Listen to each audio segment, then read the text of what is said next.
So you want to be on TV and news, right? You want to be talent. Well, I had a female coworker at Bloomberg that also wanted to be talent, be on camera, be a TV host. And I gave her some advice, and she didn't like my advice.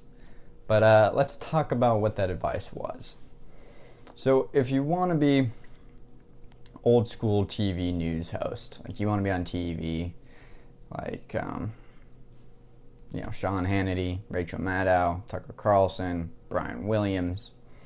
If you want to be one of those characters, you don't actually want to move to New York City right away. And we can get back to that later. If you want to work in digital space, not linear television, so not cable news, then you're going to have to come to New York City. But then you're going to have to be kind of crafty. So in order to get on television, to be talent, to get on screen, you don't want to actually get started as a video editor producer. Your better bet is to go on as a reporter who doesn't have access to video editing and may seem a further away step than becoming on screen. But in reality, the decisions from the kind of executive positions will be made to put reporters on videos and on television, whether it's live streams like Cheddar and Yahoo or videos like Vice and BuzzFeed. That's where they're going to pull their talent from, is the kind of reporter pool. And if you come up as a video producer or video editor, you will be viewed as such. That's generally going to be the case. And the longer you stay in those positions, the more you'll kind of be career cast. Just like there's typecast in movies, you'll kind of be career cast in news.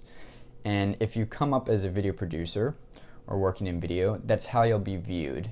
You'll be viewed as somebody who produces videos, like makes them, edits them, shoots them, but doesn't appear in them. Whereas if you come up as a writer or reporter, that's going to be your better bet on getting on the screen. Because inevitably, let's say they want to do a story and they want to make that story into a video, the video producer will be told to film the reporter, right? Or follow the reporter on the story. So if you want to get just, on screen at one of the major media, like digital media companies, what you want to do is move to New York City and be a writer or a reporter, not so much a video producer or a social curator. Because of the reasons I just listed. Now, if you want a more classical linear cable television and you want to be a talent on that side, the approach would maybe not to actually move to New York City. The big names that you see usually got their start in kind of local news areas, whether that be Nashville or Florida or Texas. They came up through the kind of local cable news. They were anchors or reporters on classic broadcast journalism, and then they got recruited from their local news station in Kentucky to their bigger conglomerate. Let's say they were a local newscast in Kentucky, which was owned by CBS. And they turned out to be pretty good, and CBS wanted to bring them up to their DC bureau, and then they'll serve on TV in their DC bureau, and then they'll move to New York City, and a show will be built around them. But they'll have started out generally in the local news field as a broadcast, journalist, and then moved up into New York City. If you're moving to New York City right out of school with some sort of journalism degree or wanting to be on TV, it's most likely not going to happen. You're going to be, once again, kind of career casted as a print reporter or somebody that writes segments for like an A block or a B block on a news show. That's what's going to happen, because behind every television cable news show you see, there's an entire host of people you don't see that actually run the operation day to day. There's going to be, your head producer, your executive producer, your senior producer, your line producers, your production assistants, and it's really the producers that control the content of whatever that show is going to be for the most part. But they came up a different route than the person on screen that you're seeing, the quote talent as they're referred to in the industry. Those generally came up through the local news stations around the country and then got recruited over time to bigger and bigger networks and bigger shows in New York.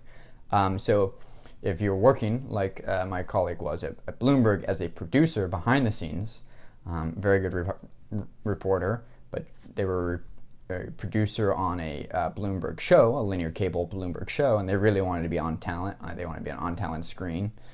And they kept hoping that, like, the politics of my company will change, or my team will change, or there'll be an open slot at this show, and they'll see me as like the person to go to.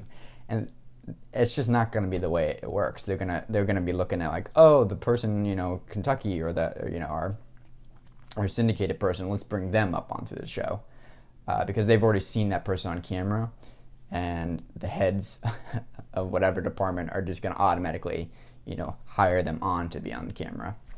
So to that producer, that was a high producer at Bloomberg, I told him, you're better off actually taking a pay cut and go working at a local news station in Alabama, where at least you're on screen and on television, and building your audience and the way the news perceives you as that type of talent and career, than waiting at your company in New York to suddenly shift you from producer to talent.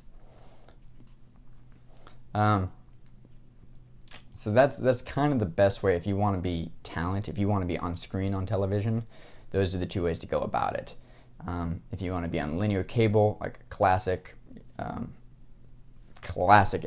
or CNN, you're going to want to not move to New York right away and try to find a job at a local news station that'll put you on television there, and then move through the ranks. If you want to be on videos and such things and digital media, then you don't want to be a video producer. You want to stay on the writer, reporting, editorial side, improve your work there, and then align yourself with the people that are working on, video on demand and those digital video teams, because inevitably they'll be wanting to like cross work.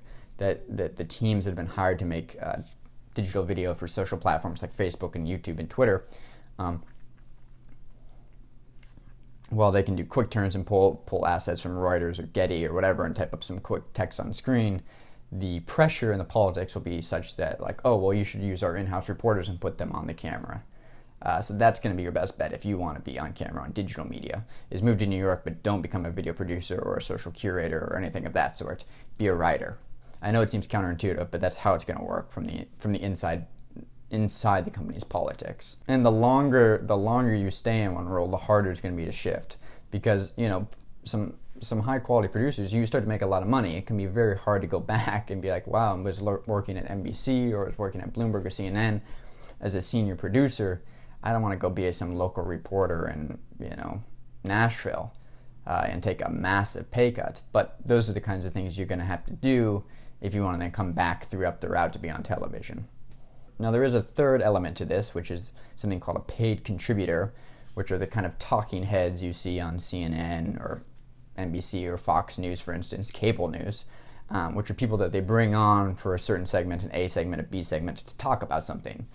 Now, if you want to be like somebody like that, you need to kind of be a caricature of yourself. No moderates are getting picked as paid contributors, right? You're getting paid to have a specific stance, generally on issues. So they're going to have a paid contributor that's like super conservative, and a paid contributor that's super liberal, or a paid contributor that's hyper-feminist or anti-feminist, or whatever it may be, whatever that cable news channel tailors to and that show tailors to. They're going to find paid contributors that have a kind of like set caricature of themselves. And the best way to do that is just to kind of be known in the right social circles in New York. Write a book, write a couple of reports. Once again, it's going to come from writing or doing other things. It's not going to come from within the company itself. And even then, like I said, there's no moderate paid contributors. Nobody's paying contributors to have moderate opinions on things. Otherwise, you just have 6 talking heads all being, oh yeah, I kind of agree with you, Bob. Yeah, that's right, Jen. You have decent thoughts. No, that's not what they want. That doesn't make for good television. They want people, disagreeing and yelling at each other. And so you got to be willing to really embrace kind of a role, for lack of better words. Anyway, those are just some thoughts on how to become talent or get on screen in news. Some of it may be counterintuitive, But just a thought, if you'd like to watch another video, there'll be a new one every day for the rest of the year. You can subscribe here, there, wherever. But I'll see you guys tomorrow.